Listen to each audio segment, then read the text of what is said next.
యాక్చువల్గా నేను 2019 నుంచి 21 వరకు జరిగిన మొదటి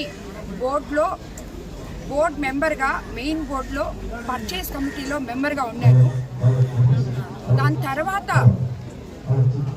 కరవ 3 సంవత్సరాలు, యాక్చువల్గా 5 సంవత్సరాలు ఉన్నాను. బట్ తర్వాత 3 సంవత్సరాలు నార్త్ ఇండియా టీటీడీ టెంపుల్స్కి చైర్పర్సన్గా ఒక ఎక్సెఫ్షియో ఇన్వైటీగా బోర్డులోకి వెళ్తున్నాను.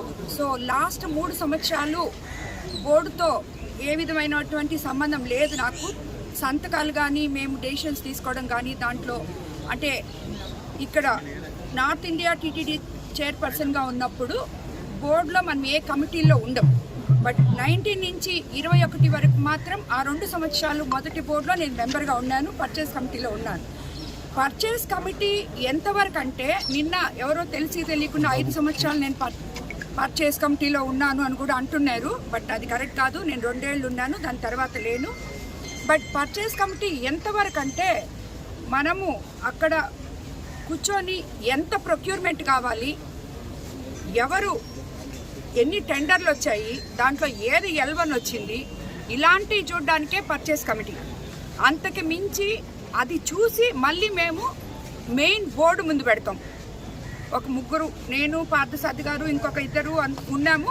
అది చూసి బోర్డు ముందర పెట్టేస్తాం. బోర్డు డెసిషన్ తీసుకుంటుంది. దాని తర్వాత అఫీషియల్స్ డెసిషన్ తీసుకుంటారు మిగతా వాటికి అన్నిటికీ. అంతేగాని బోర్డు మెంబర్లకి నా పర్చేస్ కమిటీలో ఉన్న నాకు ఇలాంటివి ఎటువంటి సంబంధం లేదు యాక్చువల్గా. ఎందుకంటే టెక్నికల్గా చాలామంది అఫీషియల్స్ ఉన్నారు అక్కడ. చాలా ప్రాసెస్, అది కరెక్టా కాదా అని డిసైడ్ చేయడానికి చాలా ప్రాసెస్ ఉంది. ఆ ప్రాసెస్ అన్ని చూసుకోవడానికి చాలామంది అఫీషియల్స్ ఉన్నారు. కాబట్టి దాని గురించి నాకు వెంకటేశ్వర స్వామి భక్తురాలుగా తినగానే ఏమనిపించింది? ఆవు కొవ్వు, పంది మాంసం కలిపింది.